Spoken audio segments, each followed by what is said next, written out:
सत्ता में अब हम आपको उत्तराखंड के उन पहाड़ों में लेकर चलते हैं जहां इस वक्त जगह जगह बदइंतजामी है, गाड़ियों में परेशान लोग हैं, कई किलोमीटर लंबा जाम है। हम बात कर रहे हैं उस चार धाम यात्रा की जहां श्रद्धालुओं की सुनामी आने से मुसीबतों का पहाड़ खड़ा हो गया है। और यह तस्वीर आज उन न्यूज मित्रों को देखने की जरूरत है जिन्होंने चार धाम यात्रा पर जाने की तैयारी कर ली है या ऐसा कोई प्लान बना रहे हैं। अगर ऐसा है तो आप अपना ये प्लान कुछ दिनों के लिए आगे बढ़ा सकते हैं और इसकी वजह है चार धाम यात्रा के रास्तों पर लगा जाम ही जाम। चार धाम यात्रा की वजह से पहाड़ों पर बढ़ रहा ऐसा दबाव जो कभी भी एक बड़े संकट में तब्दील हो सकता है, इसकी वजह है गंगोत्री और यमुनोत्री धाम पर रिकॉर्ड तोड़ भीड़ के चलते सरकारी व्यवस्थाएं ध्वस्त होती नजर आ रही हैं। और अब जब सिस्टम का दम फूलता दिख रहा है तो भीड़ को देखते हुए ऑफलाइन रजिस्ट्रेशन 2 दिन के लिए बंद कर दिया गया है। बद्रीनाथ धाम प्रशासन ने अब किसी भी तरह के वीआईपी दर्शन की व्यवस्था को पूरी तरह से खत्म कर दिया है और उत्तराखंड के डीजीपी ने हाई लेवल मीटिंग के बाद सभी राज्यों के पुलिस महानिदेशकों को लेटर लिखा है और अपील की है कि चार धाम यात्रा के लिए 31 मई तक किसी वीआईपी को ना भेजें। एक बुरी खबर यह भी है कि चार धाम यात्रा के दौरान अब तक 11 लोगों की मौत हो चुकी है और इनमें से 5 लोगों की मौत सिर्फ मंगलवार यानी 14 मई को हुई है। चिंता की बात यह है कि सिस्टम तो लाचार दिख ही रहा है। आस्था केंद्रों को फर्स्ट डे फर्स्ट शो का फैशन बनाने वाले लोग भी कम नहीं हैं, जो शुरुआती दिनों में ही चार धाम के दर्शन करने पहुंच गए हैं। इसमें कई रील प्रेमी भी हैं जिनके बीच चार धाम यात्रा पर जल्दी से पहुंचकर पहली रील अपलोड करने की होड़ मच जाती है और शायद यही वजह है कि एक साथ इतनी भीड़ पहाड़ों पर पहुंच गई है जिसके लिए पहाड़ तैयार नहीं है। चार धाम यात्रा पर निकले श्रद्धालु रास्ते में कैसे परेशान हो रहे हैं ये भी समझ लीजिए। उत्तरकाशी से गंगोत्री की दूरी 99 किलोमीटर है।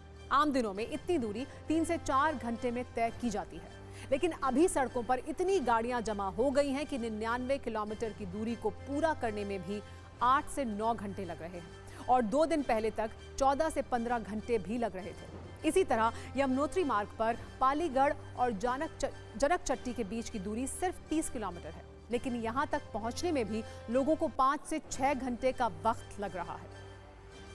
इस वक्त चार धाम यात्रा से जुड़ी जो चिंताजनक तस्वीरें पिछले कुछ दिनों से सामने आ रही हैं, उन्हें देखकर आज उत्तराखंड प्रशासन और चार धाम यात्रा के आयोजकों से भी कुछ सवाल पूछने बहुत जरूरी हो जाते हैं।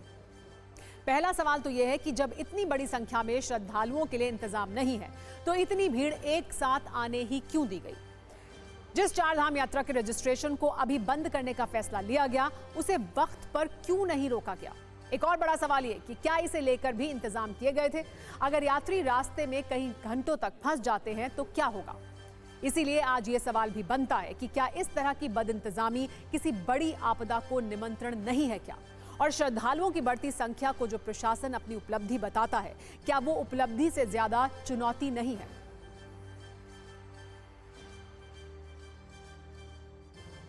अब हम आपको चार धाम यात्रा के लिए पहुंच रहे श्रद्धालुओं से जुड़े कुछ आंकड़े भी बताते हैं, जिससे आपको यह समझ आएगा कि कैसे अचानक इस बार उत्तराखंड में श्रद्धालुओं वाली सुनामी आ गई है।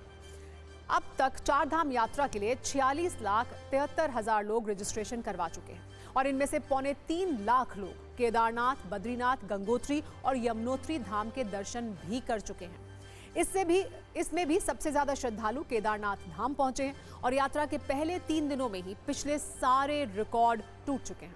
वर्ष 2023 में चार धाम यात्रा के पहले 3 दिनों में 95,000 लोगों ने अलग अलग धाम में जाकर दर्शन किए थे, लेकिन इस वर्ष शुरुआती 3 दिनों में यह आंकड़ा 1.5 लाख तक पहुंच गया है, जो पिछले वर्ष के मुकाबले 61% ज्यादा है। इस भीड़ को देखते हुए यह अनुमान लगाया जा रहा है कि इस बार चार धाम यात्रा पर भक्तों के आने का नया रिकॉर्ड बनेगा और इस अनुमान के पीछे एक डर भी है।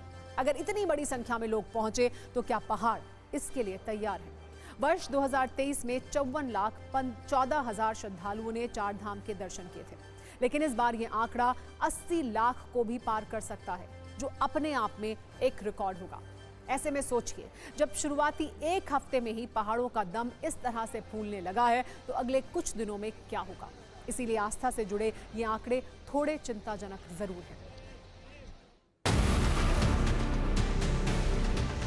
बंद करो, बंद करो, बंद करो। डबल डबल पैसे दे रहे हैं। 50 रुपए बेच रहे हैं बिस्किट की देखो हम मारे हैं तो आप लोगों का पेट भर रहा है। सब आराम से करो। बंद करो, बंद करो। और मैं यहाँ की सरकार से ये कहना चाहता हूँ कि जब तक आपकी व्यवस्था दुरुस्त नहीं है तो क्यों हम लोगों को टीवी पे चैनल पे दिखा के बुलाया जाता है। उत्तराखंड में आइए, चारों धाम यात्रा शुरू होने वाली है, इसके लिए क्या कर रही है।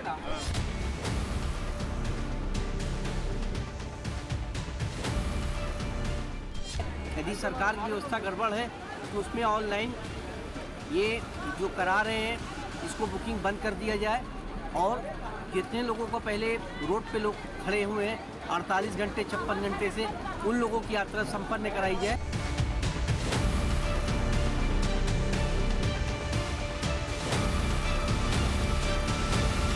प्रत्याशित तौर पे जो है भीड़ है गंगोत्री और यमुनोत्री में आना चालू हुई है। यमुनोत्री में लगभग 45% यात्री जो है पिछले साल से बढ़ा है। उसी की वजह से जो बड़ी बड़ी बसेस आ रही हैं नैरो पैचेस पे फंस रही हैं और उनको निकालने में काफ़ी वक्त लग रहा है।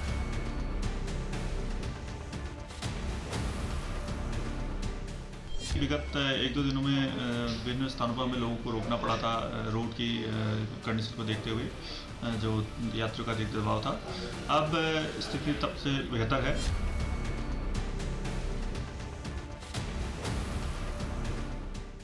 पुलिस इसको रोक रही है, उनके अव्यवस्थाओं के लिए नहीं बल्कि व्यवस्थाओं के लिए है, ताकि वो आसानी से दर्शन कर सके। कुछ स्लॉट में जो हम लोगों ने रोका है उनके सहूलियत के लिए, उनकी सुविधा के लिए किया है।